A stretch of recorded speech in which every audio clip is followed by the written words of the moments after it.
하나님 말씀 보도록 합니다. 열왕기상 2장 1절에서 12절까지 말씀. 열왕기상 2장 1절에서 12절 말씀을 한 목소리로 봉독하겠습니다. 다윗이 죽을 날이 임박함에 그의 아들 솔로몬에게 명령하여 이르되 내가 이제 세상 모든 사람이 가는 길로 가게 되었노니 너는 힘써 대장부가 되고 내 하나님 여호와의 명령을 지켜 그 길로 행하여 그 법률과 계명과 율례와 증거를 모세의 율법에 기록된 대로 지키라.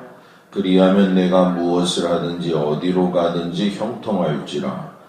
여호와께서 내 일에 대하여 말씀하시기를 만일 내 자손들이 그들의 길을 삼가 마음을 다하고 성품을 다하여 진실이 내 앞에서 행하면 이스라엘 왕위에 오를 사람이 내게서 끊어지지 아니하리라 하신 말씀을 확실히 이루게 하시리라.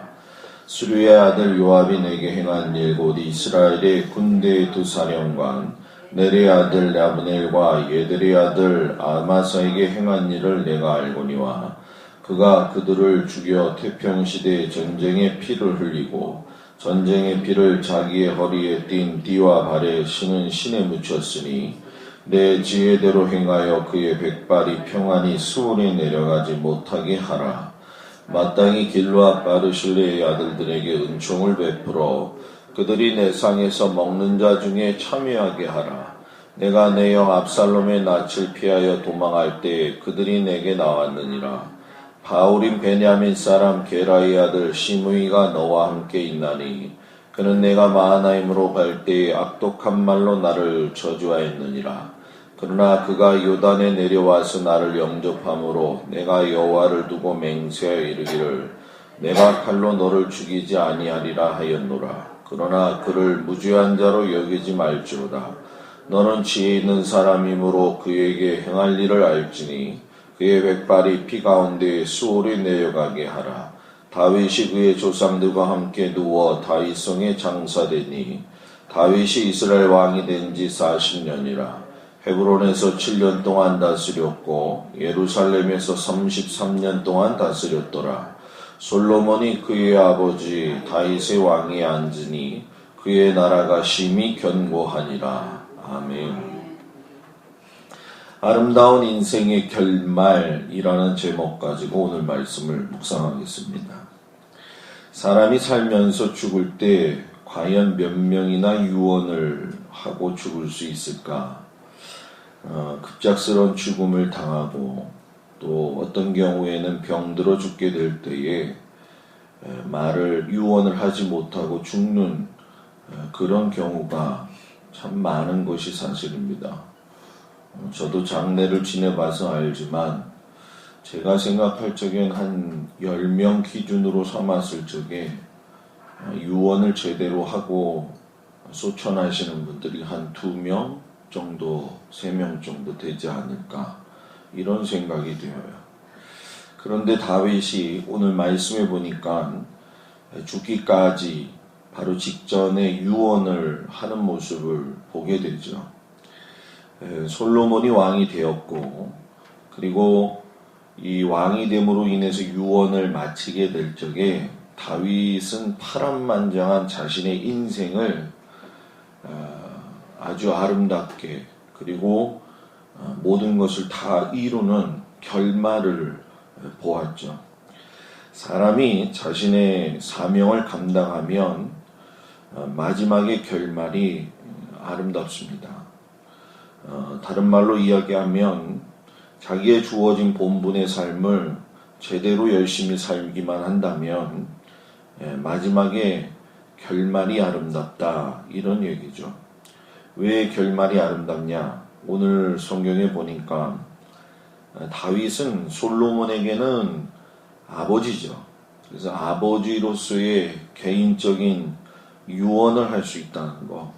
그리고 아버지이면서도 또 왕이었기 때문에 왕으로서 지켜야 될 그러한 유언을 하나도 빠짐없이 솔로몬한테 이루고 인생을 결말했다는 건 솔로몬도 솔로몬이겠지만 다윗의 인생의 결말이 하나님의 인도하심 가운데 마무리가 되는 것을 우리가 보게 되죠.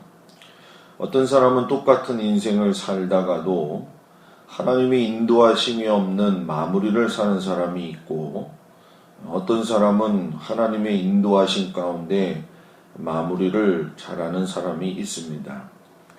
우리가 늘상 마음속에 소망하는 것 중에 한 가지가 나의 죽음이 올 때에 어떤 모습을 가지고 아름답게 죽을 것인가, 아마 이 고민들을 다들 하는 것 같습니다. 그러나 나의 달려갈 길을 다 마치고 지키었던 사도 바울처럼 무의미한 인생이 하나님 안에서 없다라고 하는 걸 기억하시고, 다윗처럼 인생의 마무리가 잘 될 수 있는 아름다운 인생의 결말이 될 수 있는 저와 여러분들이 되기를 주의 이름으로 축복합니다.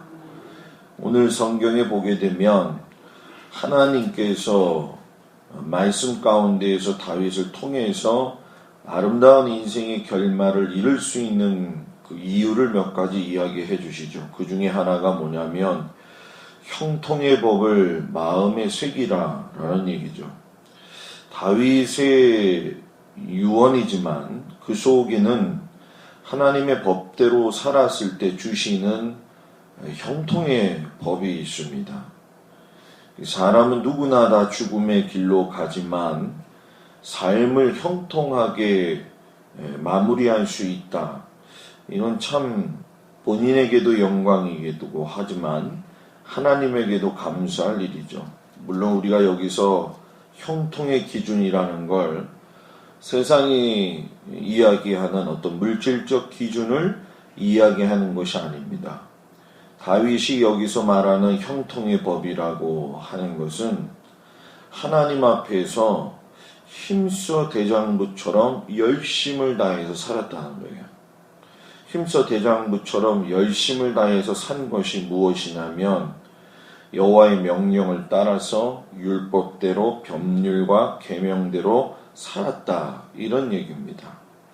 그러니까 자기 자신이 대장부로서 굳게 마음을 먹고 열심을 다해서 살았는데 하나님의 법 테두리 안에서 벗어나지 않았다라고 하는 거예요. 그런데 여러분, 우리가 잘 보면 알지만 다윗이 대장부처럼 힘써서 여호와의 명령을 따라 살았지만 그가 살다가 실수도 했습니다. 밧세바와의 간음의 문제로 죄의 문제가 대두되었을 적에 다른 사람들처럼 그 부분에 대한 것들을 해결하지 못했다고 한다면 아마 다윗의 인생의 결말이 아름답지 못하고 비참했을 거라는 얘기예요. 그런데 나단의 선지자의 말씀을 하나님의 말씀으로 받아들이고 자기가 저지른 죄에 대해서 기회를 삼아 하나님 앞에 회개하고 결국 회개했다는 얘기는 하나님의 말씀의 율법과 법률과 계명대로 살 수 있도록 회복했다라는 얘기입니다. 하나님께 진실히 행하고 후손들의 삶에도 부끄럽지 않도록 자기가 죽는 그 순간까지도 하나님께서 너희에게 형통의 길로 인도하실 거라고 하는 그 말씀을 주고 인생을 마무리할 수 있었다라고 하는 것은 상당히 아름다운 인생의 결말을 이루었다는 거죠. 우리 모두 다 그런 마음이 들 수 있도록 신앙생활하고 살아야 될 줄 믿습니다. 마지막에 남겨졌을 적에 다윗과 같은 어떤 이러한 모습들이 우리들 안에 있어야 되지 않을까. 형통의 법을 따라 사는 것을 후회하지 않기를 주의 이름으로 축복합니다. 두 번째는 인생의 정리를 아주 잘했다라는 얘기예요. 다윗이 아름다운 인생의 결말을 할 적에 아들 솔로몬에게 이야기하는 것 중에 특징적인 게 있습니다. 자신의 생애 동안에 일어났던 일을 다 이야기를 하죠.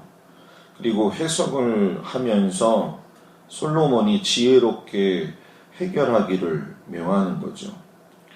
자신의 생명과 죽음의 그런 사이 속에서 왔다 갔다 하면서 일어났던 사건들을 정리를 합니다. 그 중에 이제 요압도 나오고, 아브넬도 나오고, 아마사에게도 이렇게 나오고, 그리고 우리가 잘 알고 있는 시몬의 이야기도 나오고, 또 바르실의 아들들의 이야기도 나옵니다. 어떤 이는 수월이 내려가기까지 백발이 평안히 내려가지 못하게 해라. 또 어떤 이는 백발이 피 가운데 수월에 내려가게 해라. 비슷한 말인 것 같지만 거기엔 사무친 내용들이 있죠. 그리고 어떤 사람은 은총을 베풀어서 내상에서 먹는 자 중에 참여하게 하라. 이런 이야기들을 해요. 솔로몬에게 왜 이런 이야기를 했을까? 다윗이 인생을 이렇게 정리를 하다 보니까 자신의 인생 가운데에서 자신이 하나님 앞에 약속했던 모든 것들을 바르게 지키는 그 모습을 우리가 볼 수가 있는 거죠. 자기의 손으로 죄에 대한 값을 치르지 않겠다고 한 사람들은 자기의 손으로 죄값을 치르지 아니합니다.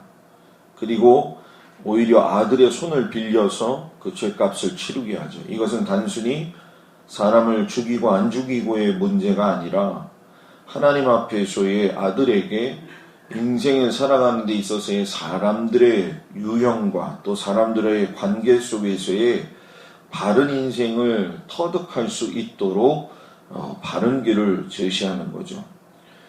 피를 많이 흘렸던 다윗의 입장에서 본다고 한다면 더 이상 자기가 스스로 피를 흘릴 필요가 없이 아들을 통해서 인생의 마지막에 정리를 하는 모습을 보게 되죠.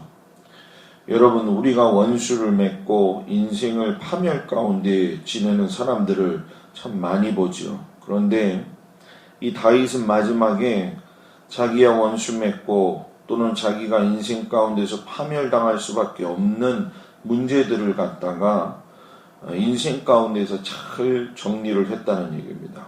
그리고 한편으로는 자기가 빚진 자에게 그 은혜를 마지막까지, 쉽게 얘기하면 원수를 갚을 자와 또 한 상에 둘러 앉아서 먹을 자를 갖다가 분류해가지고 완전히 인생을 하나의 오점 없이 다 만들어 놓았다라는 얘기입니다. 어느 누가 자기가 죽을 적에 다 용서하고 다 받아들이고 다 정리하고 갈 수가 있는가? 그런 의미에서 본다고 한다면 이 다윗은 아름다운 인생의 결말을 가진 자라는 거죠. 인생을 우리가 이렇게 뒤돌아보면 다윗처럼 파란만장한 삶을 산 사람은 없을 겁니다. 형제들과의 관계, 부모님과의 관계, 적들과의 관계, 돕는 자들과의 관계 속에서 본다고 한다면 너무나도 우여곡절이 많고 상처도 많고 기쁨도 많고 희로애락을 인생 가운데에서 다 즐겼던 우리 다윗. 그러나 마지막은 하나님 앞에서 모든 걸 다 정리하고 용서하고 다 마무리하고 올라가는, 주님의 전으로 올라가는 이러한 다윗을 보면서 우리의 삶의 거울로 삼아가지고 우리가 우리의 인생에 아름다운 인생으로서 결말이 되어질 수 있도록 늘 기도하고 늘 마음에 새겨서 가는 저와 여러분들이 되기를 주의 이름으로 축복합니다. 기도하겠습니다.